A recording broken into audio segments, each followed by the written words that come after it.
أعوذ بالله السميع العليم من الشيطان الرجيم. بسم الله الرحمن الرحيم.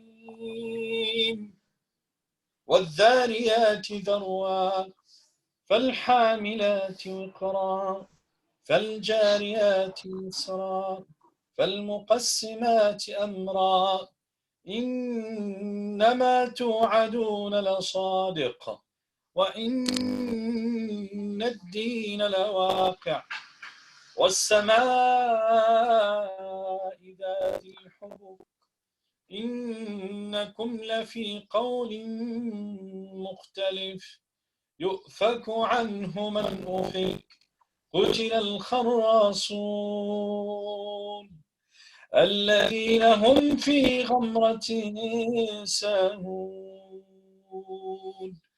يسألون أيان يوم الدين يوم هم على النار يفتنون ذوقوا فتنتكم هذا الذي كنتم به تستعجلون إن المتقين في جنات وعيون آخذين ما آتاهم ربهم إنهم كانوا قبل ذلك محسنين كانوا قليلا من الليل ما يهجعون وبالأسحار هم يستغفرون وفي أموالهم حق للسائل والمحروم وفي الأرض آيات للموقنين وفي أنفسكم أفلا تبصرون وفي السماء رزقكم وما توعدون فورب السماء والأرض إنه لحق مثل ما أنتم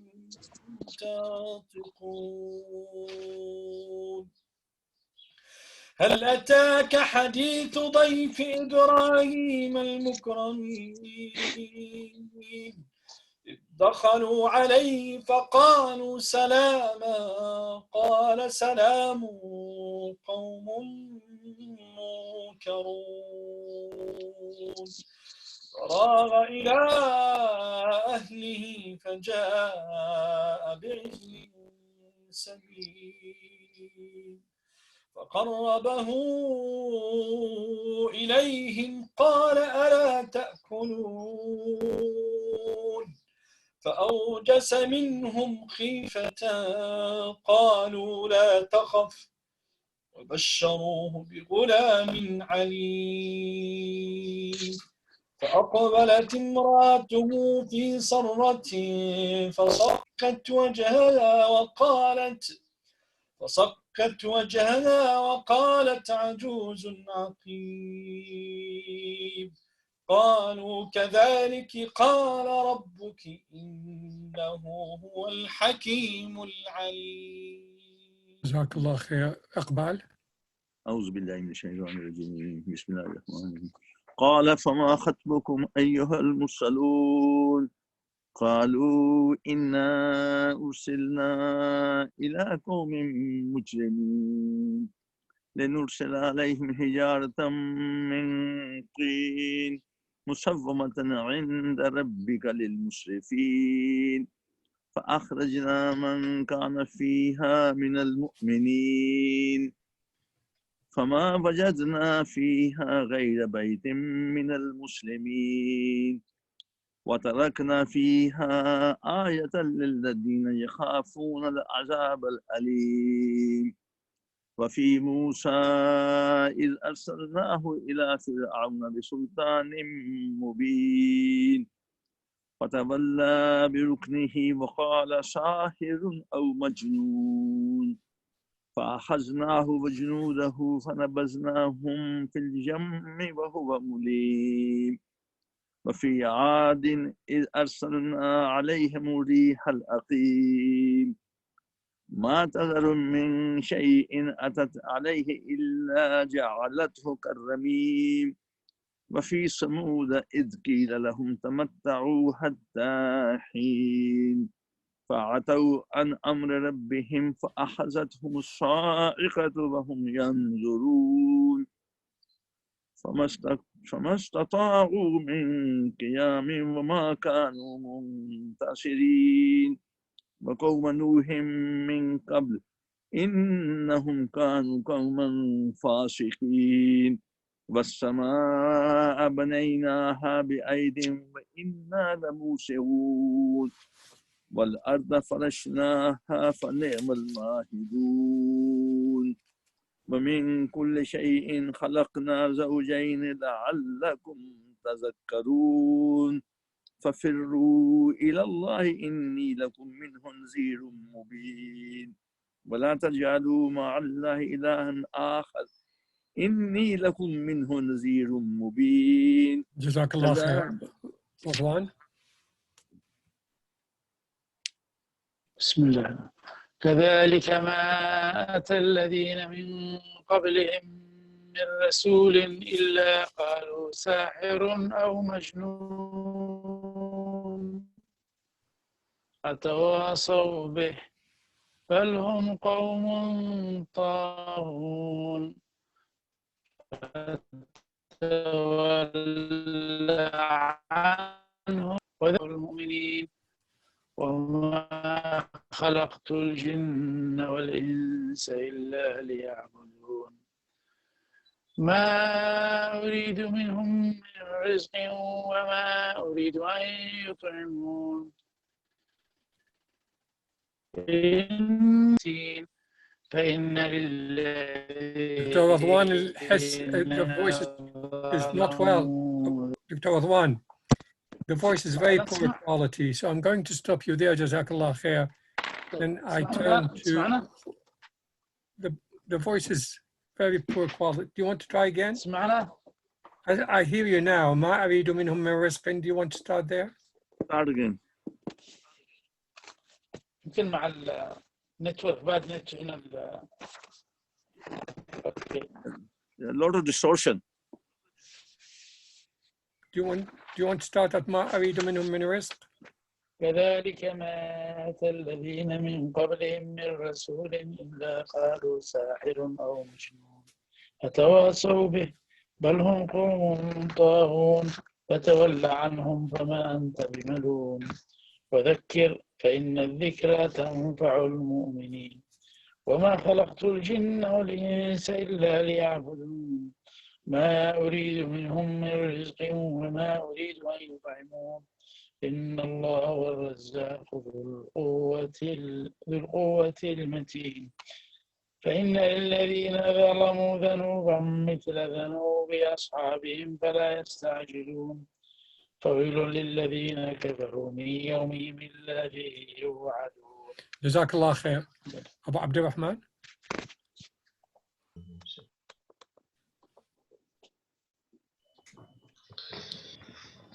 والطور وكتاب مسطور في رق منشور والبيت المعمور والسقف المرفوع والبحر المسجور إن عذاب ربك لواقع ما له من دافع يوم تمور السماء مورا وتسير الجبال سيرا فويل يومئذ للمكذبين الذين هم في خوض يلعبون يوم يدعون إلى نار جهنم دعا هذه النار التي كنتم بها تكذبون أفسحر هذا أم أنتم لا تبصرون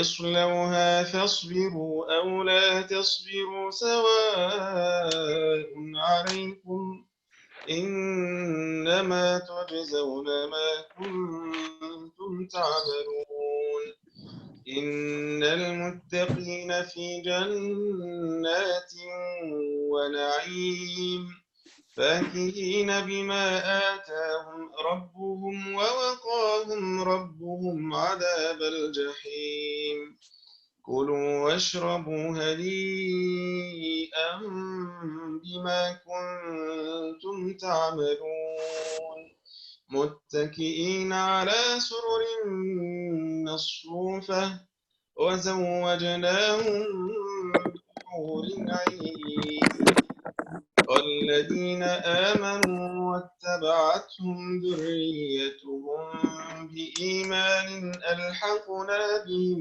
ذريتهم وما ألتناهم من عملهم من شيء كل امرئ بما كسب رهين وأمددناهم بفاكهة ولحم مما يشتهون يتنازعون فيها كأسا لا لغو فيها ولا تأثيم ويطوف عليهم غلمان لهم كأنهم لؤلؤ مكنون وأقبل بعضهم على بعض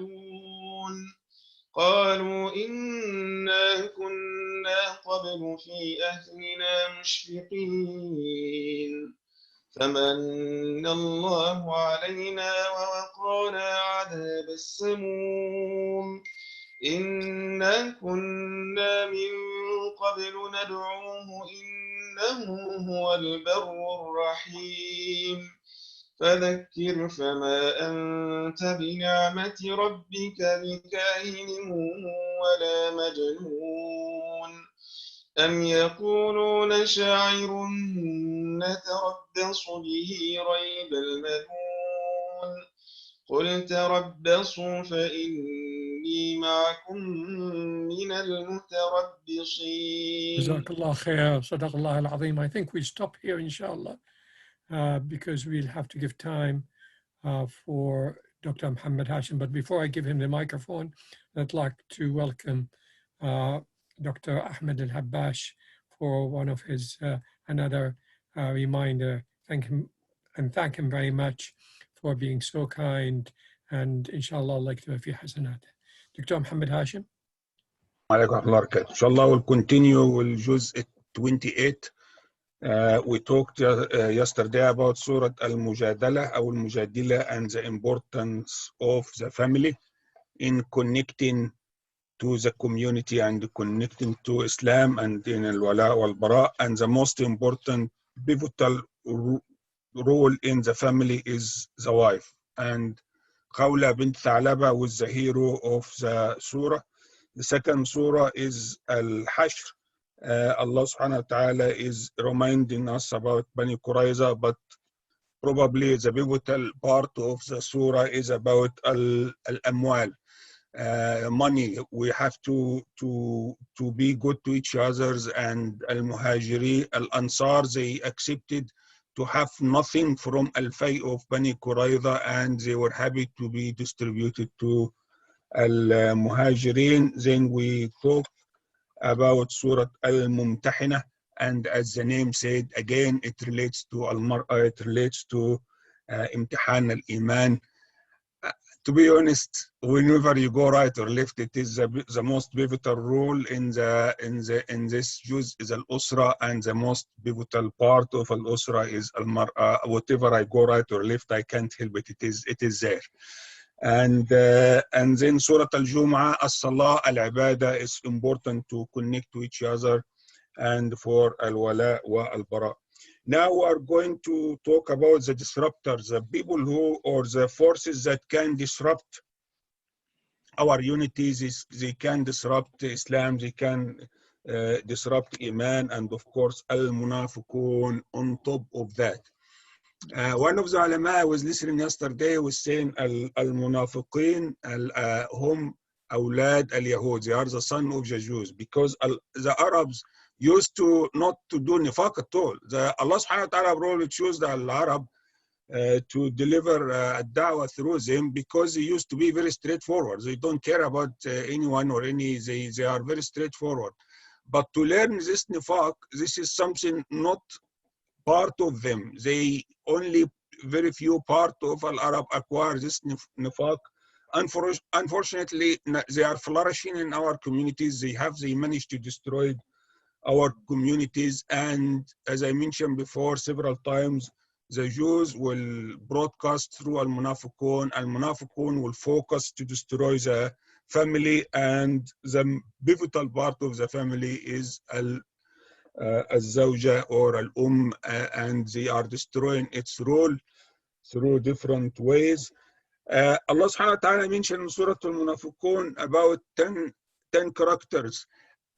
To be honest, I was wondering why Allah subhanahu wa ta'ala mentioned the surah is small, the surah is only 11 ayah, and probably my current understanding, Allah subhanahu wa ta'ala have a strategy to diminish the number of munafiqun.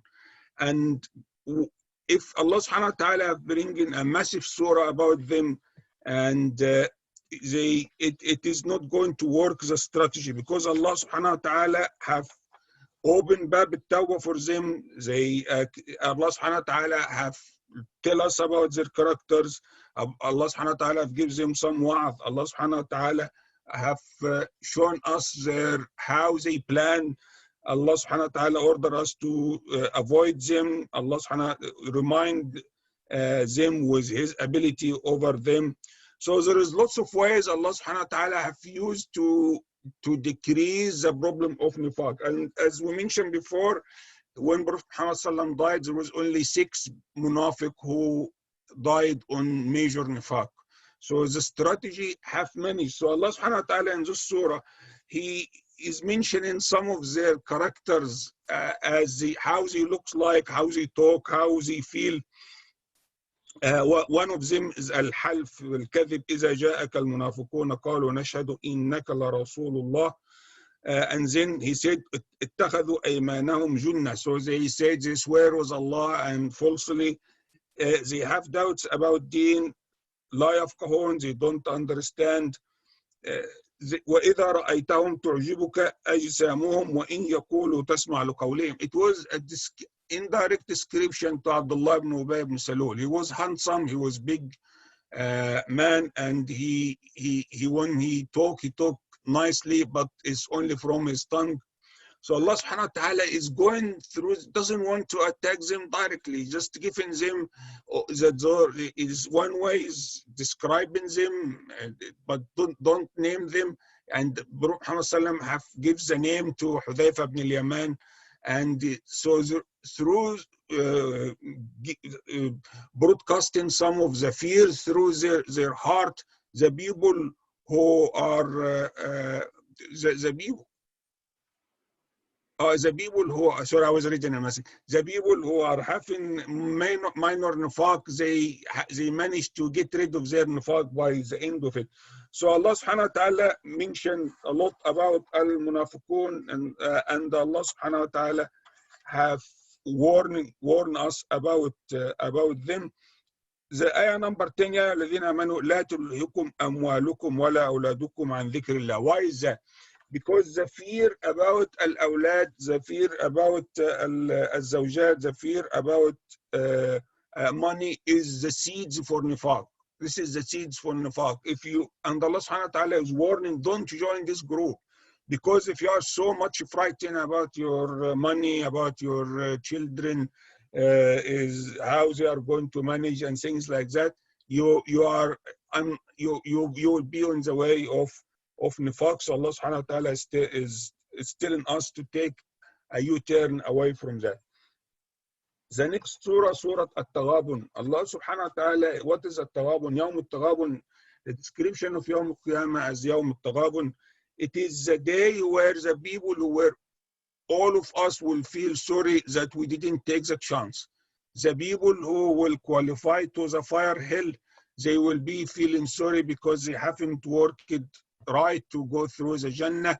The people who enter the Jannah in a lower grade, they will be so much unhappy because they missed the chance. So يوم التحازن, يوم التغابن, يوم الإحساس بالحسرة, the day that we feel that we should have done more, we haven't done enough. Because when you see the better grades that your colleague or your friend or your brother have gained, and if you have done this or that, you could gain it. Allah subhanahu wa ta'ala have mentioned that through يوم التغابن.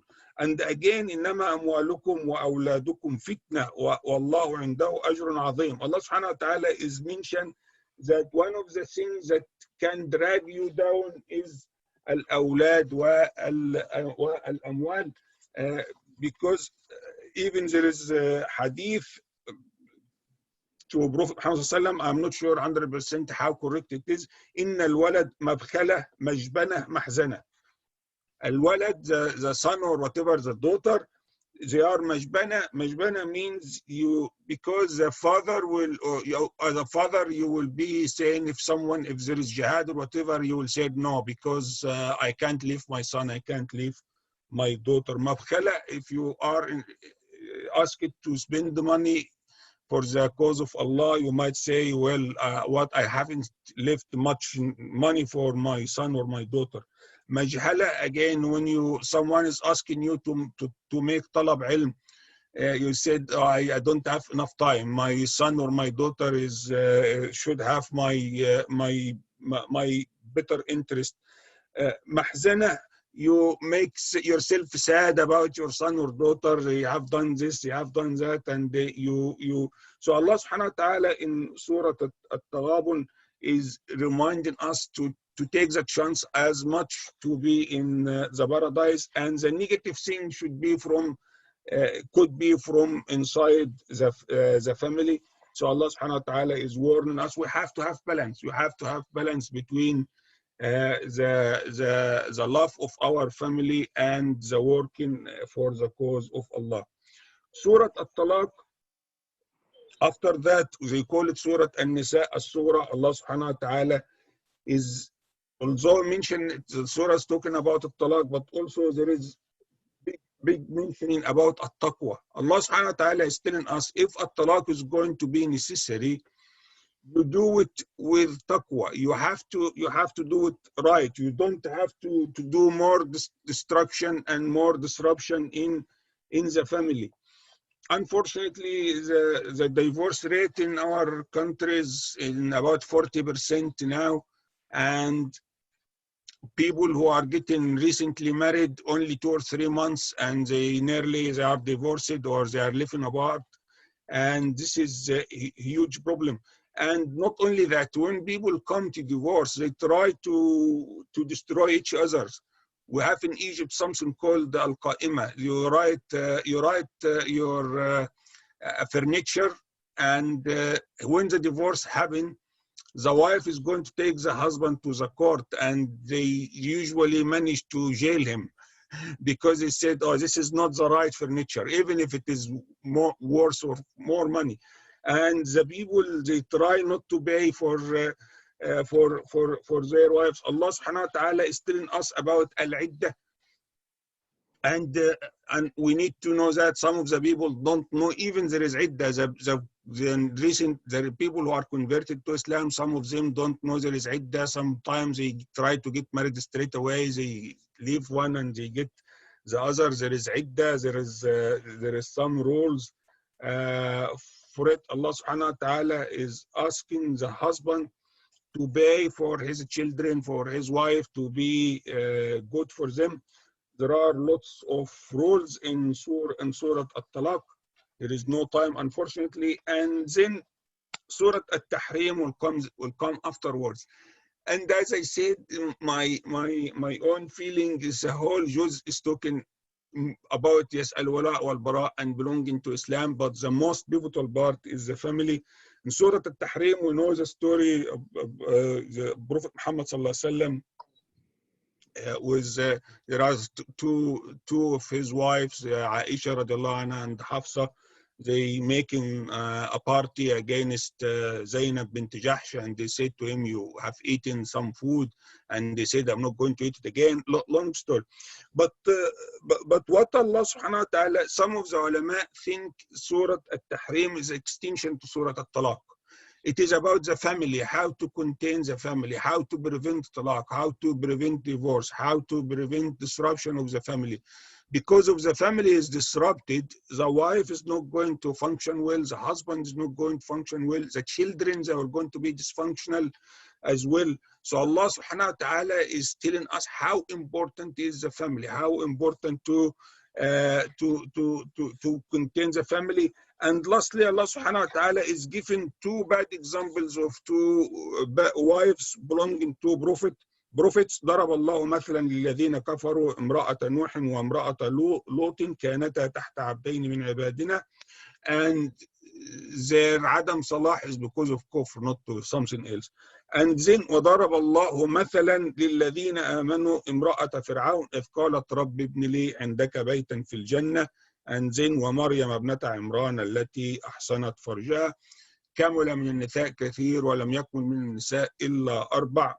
And the Prophet Muhammad sallam have mentioned the 4 best women, and the top of the top were Maryam bint Imran, Sayyida Khadija, Sayyida Fatima, Sayyida Asiya. And if you know why they were top, they were top because they were healing their family, because they were looking after their husbands or their children, and they were raising the nucleus of the Muslim community, which is the family. Jazakumullah. Jazakallah khair jaza. Once again, I welcome Dr. Ahmed Elhabash. I don't know what his topic, but I'm sure it's going to be a very interesting one. Assalamu alaikum wa rahmatullah. Tafadhal, Dr.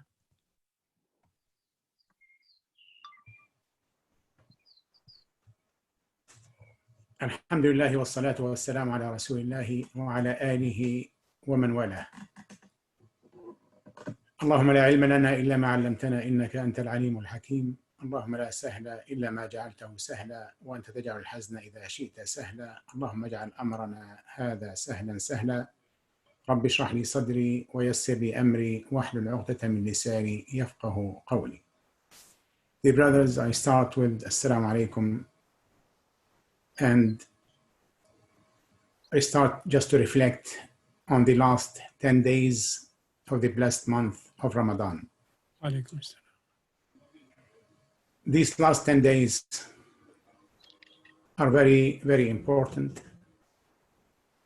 as our Prophet ﷺ mentioned to us that these last 10 days will include the most significant night, which is the night of Qadr, Laylat al-Qadr.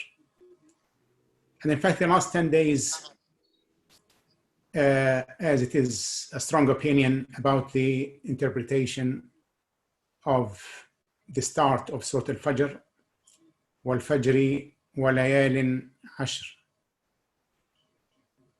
And there is opinion that these layalin ashr are the last 10 days of 10 nights of Ramadan. And the reasoning behind that is it is referring to nights. The other opinion is that it is the 10 days of the Hijjah, or the 10 days of the month of the Hijjah. However, the 10 days of the month of Hijjah are referred to by hadith that they are the days, not the nights. ما من عمل أحب إلى الله من هذه الأيام, and he means the 10 days of the Hijjah. However, the hadith says days, not nights, while the verse in the Quran says nights, وَالْفَجْرِ وَلَيَالٍ عَشْرٍ. So understand that these last 10 days are very, very important, very significant, and they have one of these nights as Laylat al-Qadr. The companions, may Allah be pleased with them, they tried to zoom further to find which night exactly. And the Prophet ﷺ told them, you can seek it in the odd numbered days within these last 10 days. So it is the 20, could be 21st, 23rd, and so on, the odd numbered days. So still we have some opportunity. If it hasn't happened in the last few days, it could still come in the coming days. In general, the last 10 days are very important. It is the sunnah of the Prophet ﷺ and his wives, his companions, to pay special attention for these last 10 days, especially the i'tikaf. The i'tikaf was, the Prophet ﷺ did i'tikaf in different 10 days during the month. He started the first 10 nights, then 10 days, then the middle, then the last. However, the more common, the more frequent i'tikaf was among the last 10 days. And the i'tikaf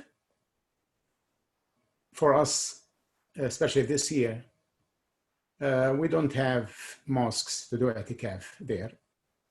However, i'tikaf means dedication to worship Allah subhanahu wa ta'ala, to isolate yourself from any other activities other than worshiping Allah. And that can happen anywhere. So to dedicate your time and your activities just for the worship of Allah subhanahu wa ta'ala, that can happen at home, sitting in a room in seclusion, or isolating yourself from external activities, and dedicate yourself for the worship of Allah. What is that dedication? Doing prayers, doing qiyam at night as usual, and doing dhikr, doing recitation of the Quran. And inshallah, or most of us perhaps have done that over the month of Ramadan. However, we need to do some more dedication in the last 10 days, hoping that the Laylatul Qadr will be one of these days. Laylatul Qadr is not something, a miracle that will see something special and say, okay, I observed Laylatul Qadr, then this is 1,000 month. It is not something to stop us worshiping Allah subhanahu wa ta'ala. It is a blessing that Allah subhanahu wa ta'ala gave to us in the last 10 days of Ramadan, so that will expiate our sins, give us more blessing, give us more reward. And this is the way we should look at Laylatul Qadr, that we are exposing ourselves to the mercy of Allah subhanahu wa ta'ala, trying to come closer to Allah subhanahu wa ta'ala. We want to multiply our rewards more than other days, but not to rely on this night and forget about the rest of the month or the rest of the year. There are some signs mentioned about Laylatul Qadr. However, these signs will happen or can be observed after Laylatul Qadr. So it doesn't make difference to us whether we see this was Laylatul Qadr yesterday or it wasn't. It doesn't make a difference to us. So Allah subhanahu wa ta'ala is there all the time. We are in need to Allah subhanahu wa ta'ala all the time. We want to be closer to Him all the time.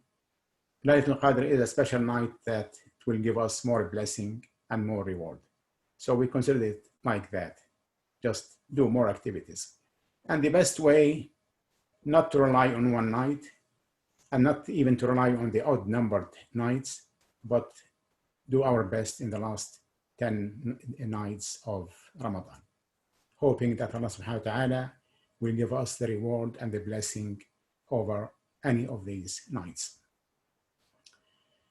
What we do in Laylatul Qadr, or what's special about Laylatul Qadr, Allah subhanahu wa ta'ala mentioned in 2 verses, in 2 different surahs about Laylatul Qadr, about the revelation of the Quran.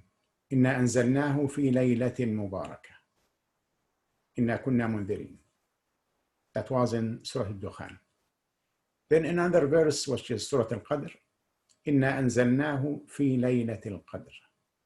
So Laylatul Qadr is the blessed night mentioned in the other surah. وَمَا أَدْرَاكَ مَا لَيْلَةُ الْقَدْرِ. Who will tell you what is the significance and the importance of Laylatul Qadr. A lot of things to mention about it.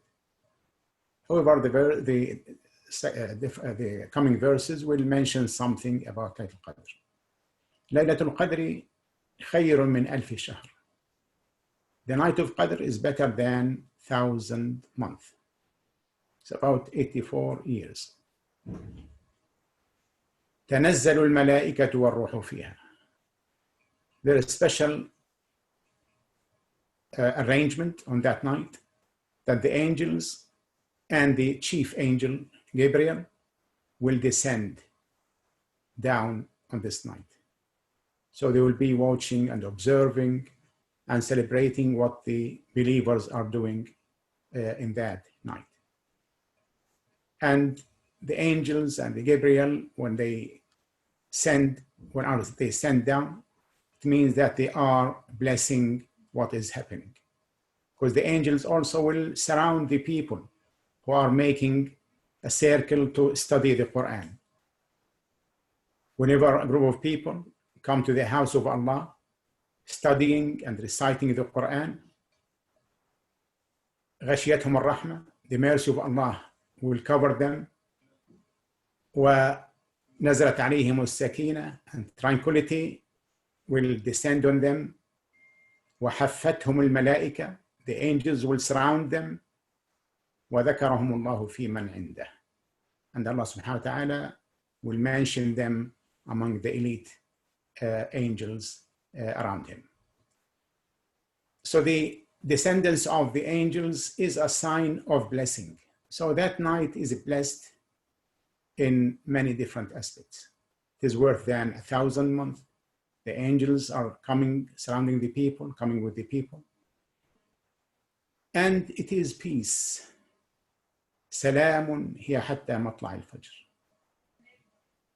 A peace that Allah subhanahu wa ta'ala instilled in the hearts of the believers, covering them, surrounding them at that night.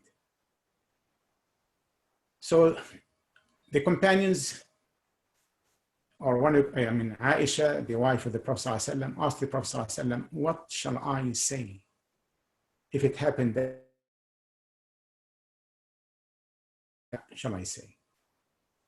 And he mentioned to her very concise and very short dua. اللهم إنك عفو تحب العفو فاعف عني. Oh Allah, you are a pardoner. You love pardoning. Pardon me. Very simple. What is pardon? What is afu? Fa'fu anni. I mean, we know few words have similar meanings, like اغفر لي, like اعفو عني. What is the difference between them?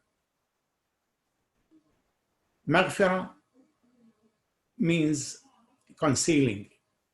يغفر something to cover or to conceal. عفو means wipe. However, in the context of the Quran, when we come to the meaning of these verses, of these words, we'll find some slight difference between them. إن الله يغفر الذنوب جميعا. Allah forgives all sins without exception. إن الله يغفر الذنوب جميعا, without exception. Afu is slightly different. Afu will come especially when there's punishment. And this is the way we use it in our language. To get a pardon means that he was prosecuted, he was given a punishment. Then after that, the ruler will say, okay, set him free. So the punishment is there, the sin is known. Everybody knows that this person was in the court and he got a punishment. Then the ruler gave him a pardon. But maghfirah is concealing the sin itself. Nobody will know about it. So I do a mistake or do a sin and ask Allah subhanahu wa ta'ala to forgive me. Like Musa alayhi salam, when he killed the Coptic in Egypt. What he said, رب إني ظلمت نفسي فاغفر لي. Allah, I wronged myself, give me your forgiveness. Which means that don't punish me for this, and don't let the sin to be exposed to everybody. Don't disgrace me with this sin, neither in this life nor in the hereafter. Conceal everything from me. And at the same time, turn to me with your mercy. Don't look to me as I am a murderer. So it has three meanings: concealing the sin, pardoning the punishment if there is a punishment required for this one, and turning with mercy to the one who is or has been forgiven. While pardon is just to waive the punishment and forget about the sin. However, there could be something in the heart regarding that person. He is known that he committed that sin. However, just get a pardon. So why that was recommended to be said on the night of Qadr? اللهم إنك عفو تحب العفو فاعف عني. I mean, we do dhikr and do dua all the night of Laylatul Qadr. Why this very short, specific dua? Because when we come to Allah subhanahu wa ta'ala, we want Allah subhanahu wa ta'ala to turn to us with all His mercy. And we are not relying only on that night, because that night Allah is giving us, is rewarding us. And we are doing that, we are asking that for all the month. It's not just for that night. We're asking Allah subhanahu wa ta'ala for forgiveness. We ask about grace and mercy and favors all the month of Ramadan. And we do more in the last 10 days. However, on the Laylatul Qadr, if we haven't been forgiven over the past many days in Ramadan, if Allah subhanahu wa ta'ala still has something against us, if there's something in our records that deserve punishment, then we ask Allah subhanahu wa ta'ala, we did our best, we are ready to do whatever we can do. However, if there is something residual remaining, oh Allah, pardon us. We asked for mercy, we asked for grace, we asked for forgiveness. Now what is remaining, if anything else, more is still remaining against us, then oh Allah, pardon us. So this is how we put ourselves in humility in front of Allah subhanahu wa ta'ala, asking Him to eliminate or to wipe any punishment against us. Dua is very important, and we need to understand what we are calling. We need to think about the dua. What we are really saying. It's not just memorizing words that came from the traditions of Prophet ﷺ or from companions or whatever. It's not a matter of reading long pages of dua. It is what exactly we mean when we say these words. What we want Allah subhanahu wa ta'ala to do for us. It is not just throwing words and we did very good dua. What we are asking Allah subhanahu wa ta'ala. The words, yes, they are important because they are expressing what we want to do. And if these words are very expressive, however, we need to understand them, then it is good. So the dua, Allahumma innaka afuwun tuhibbul afwa fa'fu anni, it was very short, very concise, and it is very meaningful. Abu Bakr used to ask for dua as well. And the Prophet ﷺ was teaching him to do dua.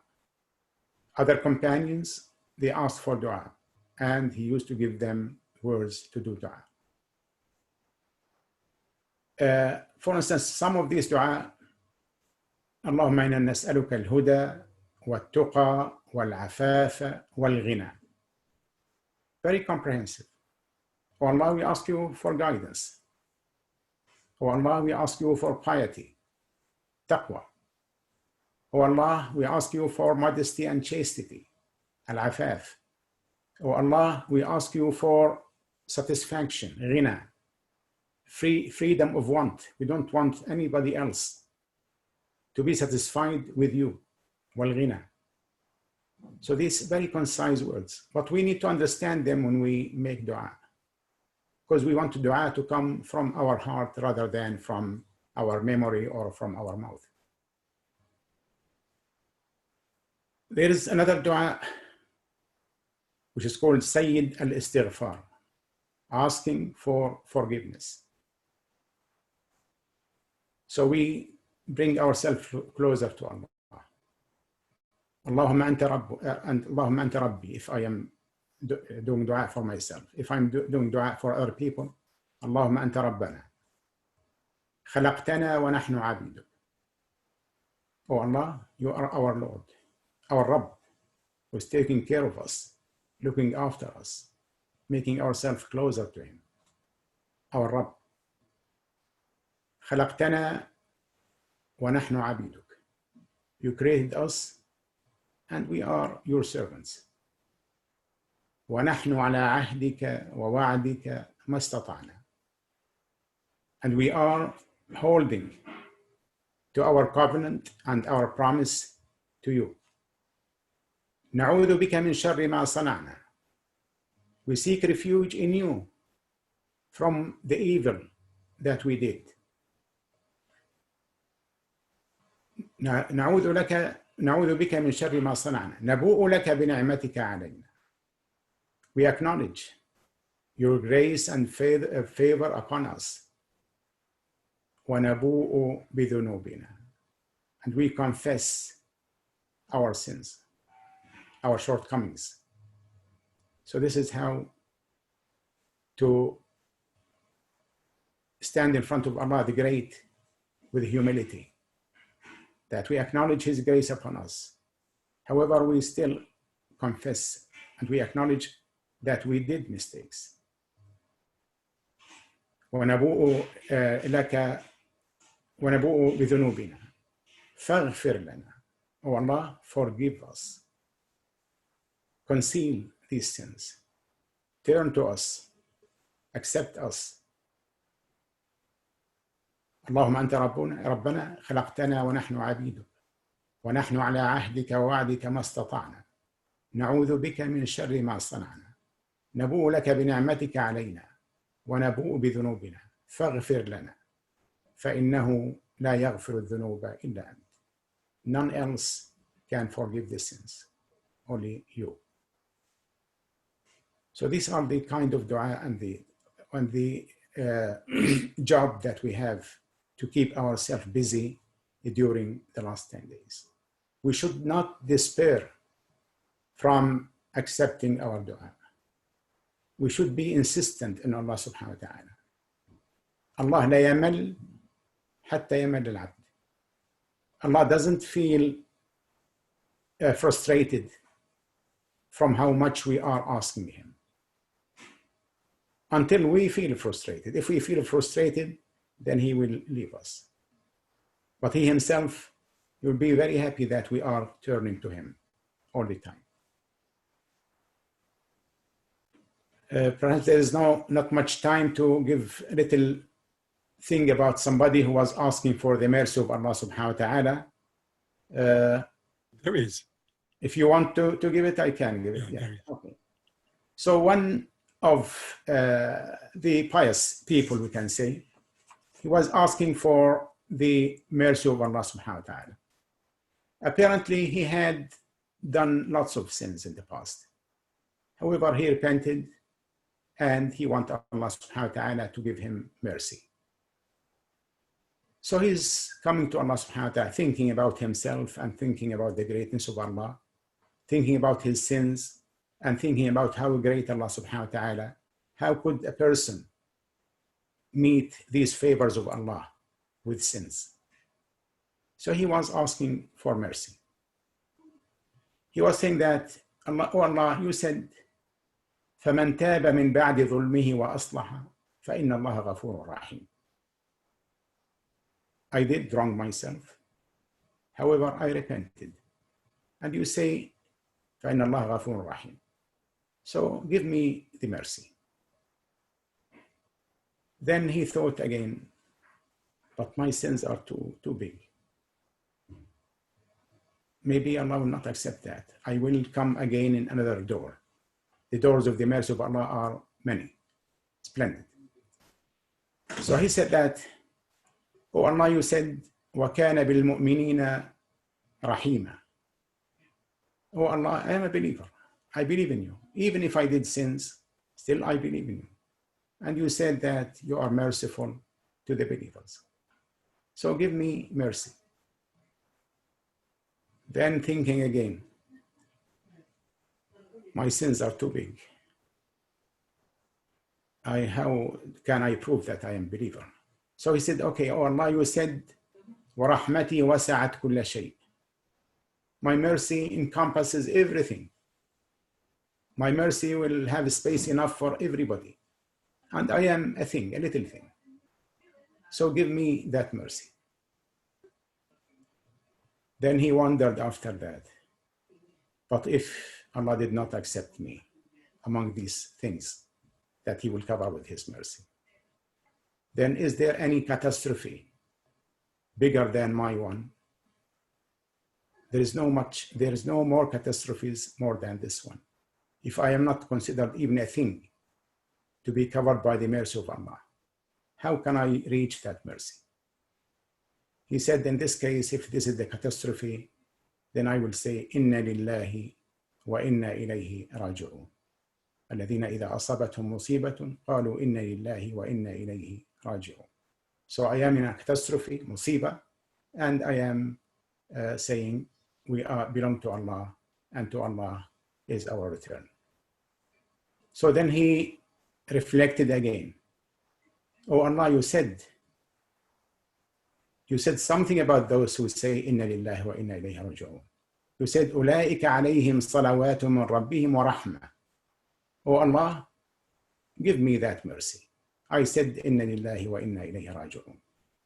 So he's trying everything to reach to the target he is looking for. He's looking for the mercy of Allah, trying every door that will lead to that mercy to reach to the mercy of Allah subhanahu wa ta'ala. So we should not despair from the mercy of Allah. We should always be confident and have a trust that Allah subhanahu wa ta'ala will come to us. When we come to him, he will come to us. Even he will come faster, longer pace. من تقرب إلي شبرا تقربت إليه باعا ومن تقرب إلي باعا تقربت إليه ذراعا, and so on. So he comes, who will come to me a hand span, I will come to him as arm span. Who comes arm span, I will come to him 2 arms span, and so on. So Allah subhanahu wa ta'ala will come to us faster and at larger pace than we come to him. So we need to utilize these last 10 days of Ramadan, hoping that Allah subhanahu wa ta'ala will bestow on us and give us the grace of observing the night of Qadr, and give us the reward that he promised us in the whole month of Ramadan, that he will free us from the consequences of the sins. يعتق من العتقاء في هذا الشهر. وأسأل الله العظيم أن يجعل هذا الشهر مرتحلا بذنوبنا، وأن يجعله لنا ويجعله في موازين حسناتنا، وبارك الله فيكم جميعا. جزاكم الله خيرا.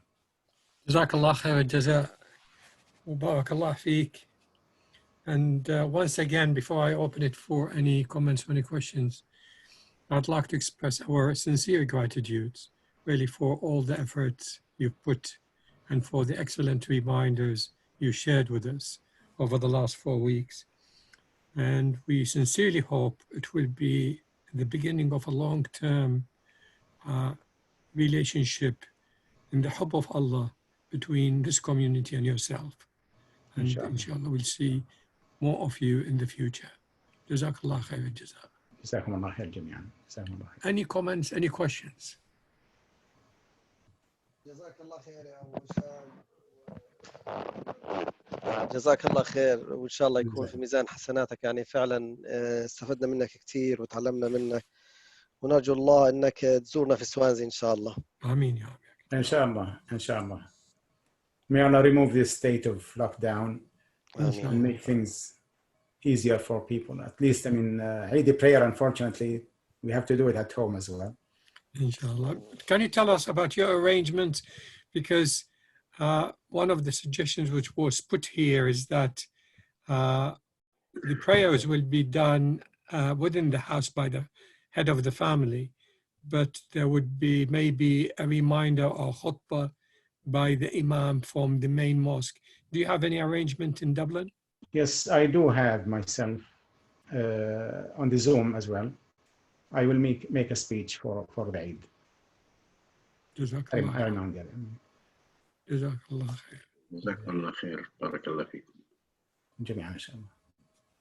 شكرا جزيلا دكتورنا، وإن شاء الله نتصل بك إن شاء الله، وإذا ما كلمناك قبل العيد فعيد مبارك عليك وعلى عائلتك وعلى كل أهلنا في مشارق الغرب مشارق الأرض ومغاربها، وإن شاء الله يا رب نشوفك في المستقبل يا كريم في أحسن صحة وعافية إن شاء الله، وكل سنة وأنتم طيبين، وربنا يتقبل منا ومنكم جميعا الصيام والقيام ويعطينا بركات شهر رمضان. بارك الله فيكم جميعا. جزاكم الله خير. بارك الله فيكم. جزاكم الله خيرا. بارك الله فيكم. السلام عليكم ورحمة الله وبركاته. وعليكم السلام ورحمة الله وبركاته. في أمان الله. مع السلامة.